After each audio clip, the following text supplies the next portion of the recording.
Hello friends, welcome to our channel easy vision in pharmacy. आपको पता ही है हमने अस्थमा का टॉपिक स्टार्ट किया हुआ था। एंटी अस्थमेटिक ड्रग्स हम पढ़ रहे हैं, जिसमें से हमने ब्रोंकियोडायलेटर्स फिनिश कर लिया हुआ है, ल्यूकोट्राइन भी हमने कर लिए, लास्ट हमने मास्ट सेल स्टेबलाइजर्स किए थे। अब हम करेंगे कॉर्टिकोस्टेरॉइड्स। इसके बाद हमारी सिर्फ एक ही क्लास की ड्रग रह जाएगी, that is the anti IgE antibodies. आज हम करेंगे कॉर्टिकोस्टेरॉइड्स। अगर आपको समझ आ रहा है तो प्लीज़ वीडियो को लाइक करें, शेयर करें और चैनल को सब्सक्राइब भी करें। अब हमारा फेसबुक पेज को भी फॉलो करें ताकि आपको न्यू अपडेट्स मिले।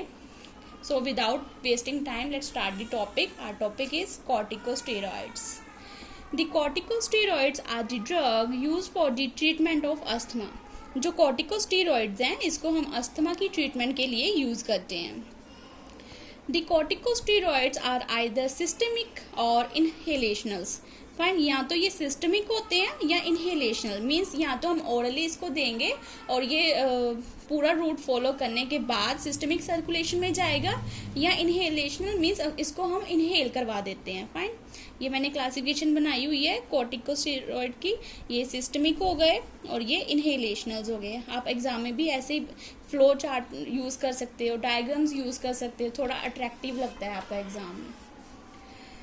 Drugs include in systemic corticosteroids are. अब कौन कौन सी ड्रग जो है सिस्टमिक कॉर्टिकोस्टेरॉइड्स में इंक्लूड की है, ये ड्रग जो मैंने ली है according to the PTU syllabus ली हुई हैं। That is the hydrocortisone and prednisolone. ये दो ड्रग जो है कॉर्टिकोस्टेरॉइड्स में आती हैं, that is the systemic. Fine, इसको हम पहले ओरली देंगे तो उसके बाद अब्जॉर्ब होने के बाद ये ब्लड सर्कुलेशन में जाके पूरी बॉडी में सर्कुलेट हो जाती है, that is the systemic corticosteroids. First हम ड्रग की बात कर रहे हैं, दैट इज द हाइड्रोकोर्टिसोन। इसकी प्रोनाउंसिएशन पे बहुत ध्यान रखना है। ड्रग्स की प्रोनाउंसिएशन अगर अच्छी होगी तो जब हमारा वाइवा होता है प्रैक्टिकल का, या हम कहीं बाहर भी ड्रग्स का नेम लेते हैं तो सुनने वाले को भी अच्छा लगता है और खुद भी कॉन्फिडेंट फील होता है। तो ड्रग की प्रोनाउंसिएशन पे ज़्यादा ध्यान देना है हमने कि कैसे इसको प्रोनाउंसिएशन इसकी कैसे है हमारी। जैसे ये है hydrocortisone. It is odourless white crystalline powder which is insoluble in water. ये क्या है? ओडरलेस मीन्स इसकी कोई भी स्मेल नहीं है, वाइट कलर की है और ये वाटर में इनसल्यूबल है। मीन्स हाइड्रोकोर्टिसोन को जब मैं वाटर में सल्यूबल करवाऊंगी तो उसकी सल्यूबिलिटी 0 आई, क्योंकि वो इनसल्यूबल है वाटर में। ये दूसरे फेज में सल्यूबल होगा। मैकेनिज्म ऑफ एक्शन है, कैसे एक्ट करता है? It binds to the cytosolic glucocorticoid receptors. ये क्या करता है? सेल के जो ग्लूकोकॉर्टिकॉइड रिसेप्टर्स हैं वहां पे बाइंड कर जाता है। उसके बाद after binding to the receptor the newly formed receptor ligand complex it translocate itself into the cell nucleus. Fine, जब बाइंडिंग हो गई रिसेप्टर के साथ तो जब बाइंडिंग हो जाती है तो क्या बन जाएगा हमारा? रिसेप्टर लाइगेंड कॉम्प्लेक्स बन गया। अब जो रिसेप्टर लाइगेंड कॉम्प्लेक्स है ये खुद की ट्रांसलोकेशन करेगा, मींस ट्रांसफर होगा कहाँ पे? सेल के न्यूक्लियस में। Fine, where it binds to many GRE। अब सेल के न्यूक्लियस पे जाने के बाद ये GRE के साथ कंबाइन हो जाएगा। अब GRE क्या है? G means glucocorticoid, R means response, E means elements. Glucocorticoid response elements. Fine, जब सेल के न्यूक्लियस में जाता है तो वहां पे बहुत सारे ग्लूकोकॉर्टिकॉइड रिस्पॉन्स एलिमेंट्स होते हैं, तो उसके साथ ये बाइंड कर जाएगा। ये मैंने थोड़ा सा फ्लो चार्ट यूज किया है इसके मैकेनिज्म को समझाने के लिए। ये हमारी हाइड्रोकोर्टिसोन ड्रग है और ये कोई रिसेप्टर है जो हाइड्रोकोर्टिसोन को ही बाइंड कर रहा है। ठीक है, तो ये जब बाइंड कर जाता है तो ये इस तरह कॉम्प्लेक्स बनाता है। अब ये जो कॉम्प्लेक्स है ये ट्रांसलोकेट होगा कहाँ पे? सेल के न्यूक्लियस पे। अब न्यूक्लियस पे जाने के बाद वहां पे बहुत सारे GRE पड़े हुए हैं, मीन्स ग्लूकोकॉर्टिकॉइड रिस्पॉन्स एलिमेंट्स पड़े हुए हैं, वहां पे इसने बाइंड कर जाना है। फाइन, इस तरह ये अपना एक्शन परफॉर्म करता है। काफी इंटरेस्टिंग है इसका मैकेनिज्म। अब इसको लेने के बाद कौन कौन सी कॉन्ट्रा इंडिकेशंस हमें देखने को मिलती हैं? That is the pregnancy, lactation and diabetes mellitus. Fine, side effects. अब कौन कौन से साइड इफेक्ट्स आ सकते हैं? Depression, sweating, headache, hypertension.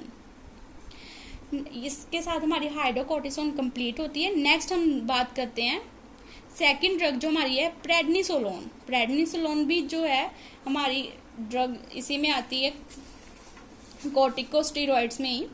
It is more potent than the hydrocortisone and also more selective glucocorticoid.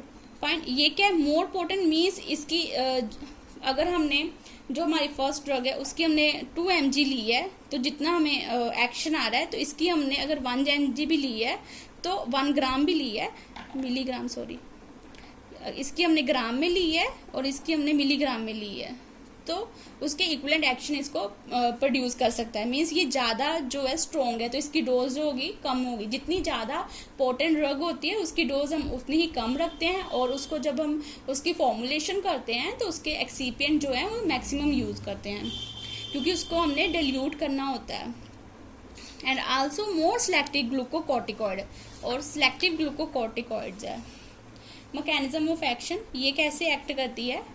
It acts by decreasing inflammation and swelling by suppression of migration of polymorphonuclear leukocytes।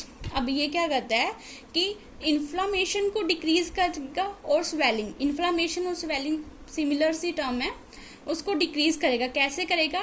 जो पोलीमोर्फोन्यूक्लियर leukocytes हैं, ये leucocyte की एक type है, date is the पोलीमोर्फोन्यूक्लियर, उसको suppress करेगा जिससे जो है इन्फ्लामेशन और स्वेलिंग जो है डिक्रीज होगी। तो डिक्रीज करके ये अपना एक्शन जो है परफॉर्म करता है। अब इसमें कौन कौन सी कॉन्ट्रा इंडिकेशंस हैं? हाइपर सेंसिटिविटी, प्रेगनेंसी, डायबिटीज, ये 3 कॉन्ट्रा इंडिकेशंस इसमें आती हैं। अब कौन कौन से साइड इफेक्ट्स हैं? That is the poor wound healing. इसमें अगर कोई हमें जख्म हो जाता है, कोई चोट लग जाती है, तो उसकी जो हीलिंग है बहुत स्लो होगी। इसमें हेडेक, स्वेटिंग, हेडेक और स्वेटिंग हमने फर्स्ट ड्रग में भी देखा था। तो इसके साथ हमारी जो सेकंड ड्रग है according to the PTU syllabus वो फिनिश हो गई है, कॉर्टिकोस्टेरॉइड्स। नेक्स्ट हम बात करेंगे इनहेलेशनल कॉर्टिकोस्टेरॉइड की, जिसको हम इनहेल करवाते हैं, वो भी काफ़ी इंपॉर्टेंट है। अगर आपको वीडियो समझ आ रही है, हेल्पफुल लग रही है, तो प्लीज़ लाइक करें ताकि मुझे भी पता चले कि मेरी वीडियो आपको हेल्प कर रही है। अपने फ्रेंड्स के साथ शेयर करें ताकि उनको भी बेनिफिट्स होएं, और चैनल को सब्सक्राइब करना ना भूलें विद द बेल आइकन, ताकि आप कोई भी नोटिफिकेशन मिस ना करें। Thank you.